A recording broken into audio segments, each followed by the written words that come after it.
Retrouvez votre météo sur france3.fr.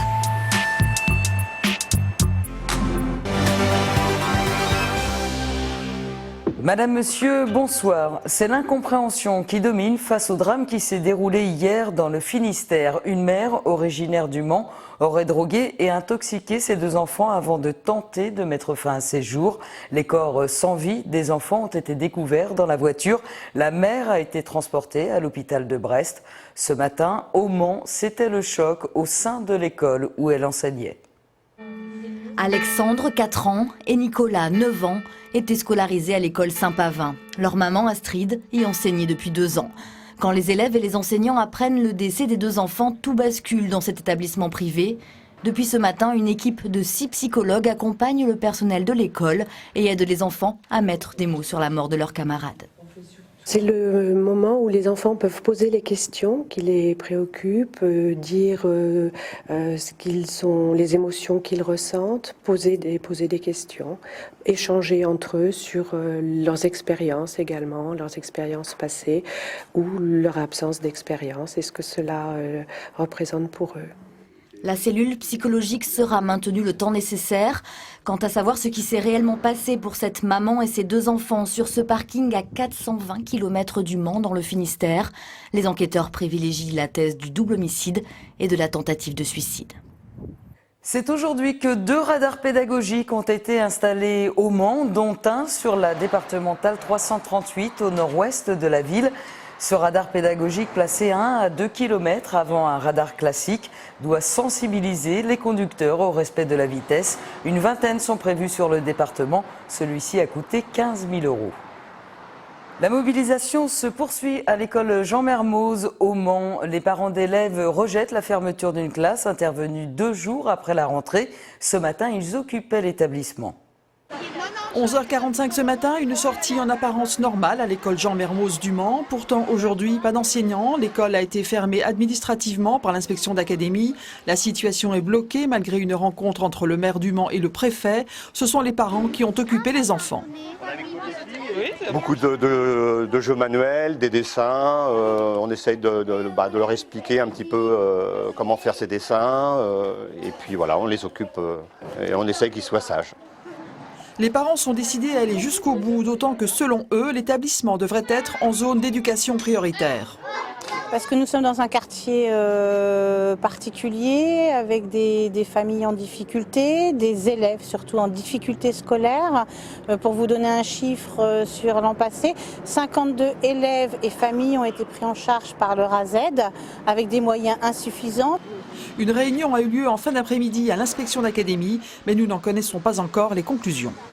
En sport, maintenant, le Mans FC reçoit Metz demain au MM Arena. Metz qui compte 5 matchs sans défaite. Le Mans a des points communs avec cette équipe, notamment la jeunesse de l'effectif. Le symbole de la nouvelle génération mancelle, Patrick Ekeng, 21 ans, gros potentiel à affirmer et surtout qui doit encore gagner en constance. Il faut former un groupe et tout, et on espère qu'au fil des matchs, on espère apporter la dynamique. Patrick Ekeng, présenté comme un attaquant à son arrivée au club il y a 2 ans, repositionné finalement par Cormier au milieu de terrain. L'éclosion est en bonne voie. On sentait un gros potentiel chez ce joueur, athlétique, technique, mais pas cette capacité à être un buteur comme il était peut-être en étant jeune. Mais Ekeng n'a pas oublié qu'il est un ancien attaquant à l'image de son but magnifique contre Ajaccio. Le Camerounais doit confirmer face à Metz comme l'ensemble de ses partenaires. L'Haïtien Kervens Belfort fera son retour et Macarizé a été confirmé au poste de gardien à la place de Vonneau. Les journées du patrimoine, c'est ce week-end et parmi tous les lieux à visiter, il y a l'hôpital psychiatrique du Mans et Toc de Mazie, ouvert au 19e siècle. Certains bâtiments sont classés et des artistes ont pris possession des lieux.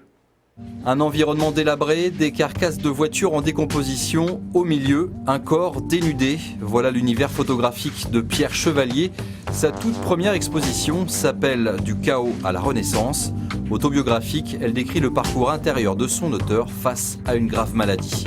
Il y a beaucoup de choses dedans qui reflètent un peu le chaos, la souffrance, le désordre. Parce qu'il y a des choses qui se met un peu en vrac dans la tête, quoi, qui permet aussi de s'en sortir, d'essayer de voir comment retrouver la force de croire à la renaissance, quoi.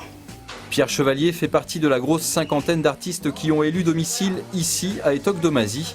L'hôpital psychiatrique qui fermera ses portes définitivement à la fin du mois sert d'écrin à l'espace provisoire, une expérience artistique itinérante qui en est à sa 5e édition. Le lieu change à chaque fois, mais la philosophie reste toujours la même. Le principe, c'est d'investir un lieu en fait pour installer des résidences, organiser des événements pendant un temps donné, puis de le quitter. On est là avec l'autorisation du CHS et puis en essayant de collaborer au mieux avec eux et de s'intégrer dans l'environnement, dans les possibilités d'ateliers ou d'intervention avec les patients par exemple. Donc il y a vraiment une volonté de collaboration avec la structure qui nous accueille. Fin septembre, les patients devraient rejoindre le CHS d'Allonnes. Le sort de l'espace provisoire et de ses artistes sera alors entre les mains des promoteurs immobiliers de ce lieu chargé d'histoire. Ce week-end, il y a donc notre patrimoine à redécouvrir, mais voici d'autres idées de sortie. Et on commence cet agenda par la traditionnelle Gamelle Trophy, c'est du VTT en plein cœur de la forêt de Ciel-Guillaume. Samedi, la journée est réservée aux enfants. Dimanche, c'est la compétition avec des parcours jusqu'à 60 km. Toujours en sport, mais à pied cette fois, ce sont les foulées de Mulsanne. Les parcours vont de 5 à 10 km. Petite nouveauté cette année avec les foulées de l'insertion. Il s'agit d'un challenge qui associe des jeunes en recherche d'emploi et des chefs d'entreprise. Autre discipline beaucoup moins connue, le disque golf. Ça se passe à Spey sur le domaine de la Houssaye. Le site accueille une manche du championnat de France, un bon moyen de découvrir ce sport qui allie nature et précision. Enfin, on se quitte avec la 22e fête du cheval. Pour l'occasion, dimanche, l'ensemble des centres équestres de la Sarthe ouvrent leurs portes au public. À noter un point fort de cette manifestation dans la ville du Lude dès samedi. On se retrouve lundi à 19h10.